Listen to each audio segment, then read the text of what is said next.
नमस्ते डॉक्टर साहब, मैं डीएपी, एनपीके और यूरिया जैसे विभिन्न प्रकार के उर्वरकों के बारे में बहुत कुछ सुन रहा हूँ। क्या आप मुझे ये समझने में मदद कर सकते हैं कि प्रत्येक का उपयोग कब करना है? नमस्ते भाई जी। बेशक, मुझे समझाने में खुशी होगी।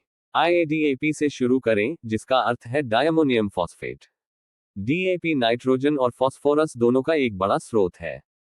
इस खाद की शुरुआत 1960 से हुई है और कम समय में ही पूरे देश के साथ साथ विश्व प्रसिद्ध हो गई है। इसका पूरा नाम डायमोनियम फॉस्फेट है। यह एक रासायनिक खाद है तथा अमोनिया आधारित खाद है। डीएपी में 18% नाइट्रोजन, 46% फास्फोरस रहता है। इस 18% नाइट्रोजन में से 15.5% अमोनियम नाइट्रेट होता है तथा 46% फास्फोरस में से 39.5% फास्फोरस पानी में घुलनशील होता है।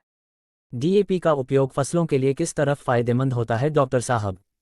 भाई जी, फास्फोरस से पौधों की जड़ें मजबूत होती है, इसलिए इस खाद का प्रयोग दो तरह के पौधों के लिए किया जाता है। जड़ आधारित पौधों तथा फूल आधारित पौधों के लिए, जैसे आलू, गाजर, मूली, शकरकंद, प्याज इत्यादि। इसका मतलब कि जिस फसल का जड़ उपयोग किया जाता है उसमें फास्फोरस का उपयोग किया जाता है। इसके अलावा फूल वाले पौधों के लिए फास्फोरस का प्रयोग करते हैं। इस खाद से अनाज वाले फसल को ज्यादा कोई फायदा नहीं होता है, सिवाय कि उस फसल की जड़ मजबूत और फैलती है। डीएपी खाद में 18% नाइट्रोजन रहने के कारण किसान इसे पौधों के विकास के लिए उपयोग कर सकते हैं, लेकिन ये बहुत खर्चीला होगा तथा नाइट्रोजन की मात्रा भी कम मिलेगी।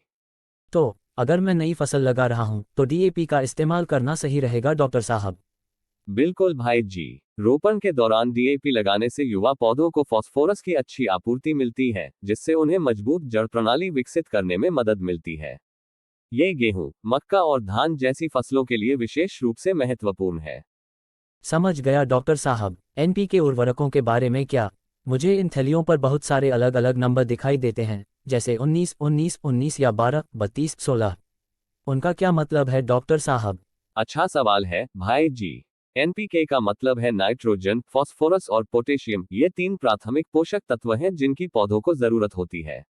आप जो नंबर देख रहे हैं वे उर्वरक में प्रत्येक पोषक तत्व के प्रतिशत को दर्शाते हैं। उदाहरण के लिए 12, 32, 16 उर्वरक में 12% नाइट्रोजन, 32% फास्फोरस और 16% पोटेशियम होता है। तो मुझे एनपीके उर्वरकों का उपयोग कब करना चाहिए डॉक्टर साहब? भाई जी, एनपीके खाद अक्सर तीन तरह के अनुपात में मिलते हैं जो खाद के पैकेट पर लिखा रहता है। 18, 18, 18, 19, 19, 19 तथा 12, 32, 16 के अनुपात में रहते हैं। पहला अंक नाइट्रोजन, दूसरा अंक फास्फोरस तथा तीसरा अंक पोटेशियम होता है। ज्यादातर किसान 12, 32, 16 का ही प्रयोग करते हैं। इसमें 12% नाइट्रोजन, 32% फास्फोरस तथा 16% पोटेशियम होता है। अभी कुछ समय से जिंक कोटेड रहने पर 0.5% जिंक की मात्रा रहती है। इसमें 12% नाइट्रोजन रहने के कारण पौधों के विकास के लिए उपयोग कर सकते हैं, लेकिन यह मात्रा बहुत कम है, इसलिए पौधों के विकास के लिए उपयोग करना खर्चीला होगा। भाई जी, फास्फोरस का प्रयोग किसान जड़ वाले पौधों के लिए कर सकते हैं, जैसे गाजर, आलू, प्याज, मूली इत्यादि के लिए उपयोग कर सकते हैं। लेकिन एनपीके में फास्फोरस की मात्रा डीएपी से 14% कम है।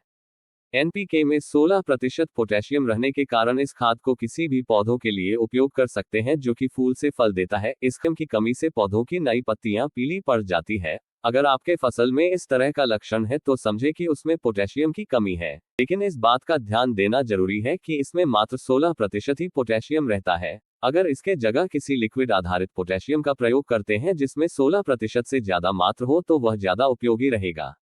ये समझ में आता है। और यूरिया के बारे में क्या डॉक्टर साहब? मैंने सुना है कि यह भी एक आम उर्वरक है।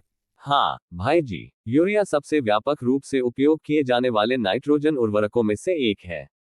यूरिया में केवल नाइट्रोजन होता है। नाइट्रोजन की कमी से पौधे का विकास कम होता है तथा पुरानी पत्तियां पीली पड़ने लगती है। यूरिया पौधों के विकास तथा पत्ती को हरा रखती है, जिससे पौधों को प्रकाश संश्लेषण में आसानी होती है। ये खाद सभी फसल तथा पौधों के लिए जरूरी है, जिससे कि पौधों का विकास ज्यादा से ज्यादा हो सके। एक बात ये भी ध्यान देने की जरूरत है कि यूरिया का ज्यादा प्रयोग से पौधा की पत्तियां मुरझा भी सकती है। इसके साथ ही इस खाद का प्रयोग एसएसपी के साथ भी कर सकते हैं, क्योंकि एसएसपी में नाइट्रोजन 0% रहता है। इसके साथ यूरिया का प्रयोग करने से एसएसपी खाद डीएपी से ज्यादा उपयोगी हो जाता है।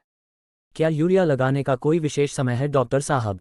यूरिया के लिए समय बहुत महत्वपूर्ण है भाई जी। इसे आमतौर पर रोपण के कुछ सप्ताह बाद टॉप ड्रेसिंग के रूप में लगाया जाता है, जब पौधे तेजी से बढ़ने लगते हैं। सिंचाई या बारिश से पहले इसे लगाना सुनिश्चित करें, क्योंकि पानी नाइट्रोजन को मिट्टी में ले जाने में मदद करता है जहां पौधे इसे अवशोषित कर सकते हैं। इसका सबसे अच्छा उपयोग तब किया जाता है जब फसलें अपनी वनस्पति अवस्था में होती हैं, क्योंकि नाइट्रोजन पत्तीदार हरी वृद्धि को बढ़ावा देता है। उदाहरण के लिए चावल और गेहूं जैसी अनाज की फसलों में यूरिया लगाने से टिलरिंग और समग्र पौधे की ऊंचाई बढ़ सकती है। डॉक्टर साहब, तो रोपण के समय डीएपी, जरूरत के हिसाब से विभिन्न विकास चरणों के दौरान एनपीके और वनस्पति चरण के दौरान यूरिया का इस्तेमाल करना चाहिए। ये याद रखने के लिए बहुत कुछ है। ये बहुत कुछ लग सकता है भाई जी, लेकिन एक बार जब आप अपनी फसलों की जरूरतों और अपनी मिट्टी की स्थिति को समझ लेते हैं, तो यह आसान हो जाता है। अपने उर्वरक विकल्पों को निर्देशित करने के लिए हमेशा मिट्टी के परीक्षण पर विचार करें और कृषि विशेषज्ञों से सलाह लेने में संकोच न करें। धन्यवाद डॉक्टर साहब, मैं अपने अगले रोपण सत्र के लिए निश्चित रूप से इन युक्तियों को ध्यान में रखूंगा।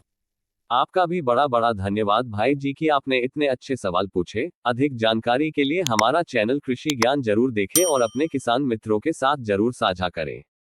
धन्यवाद।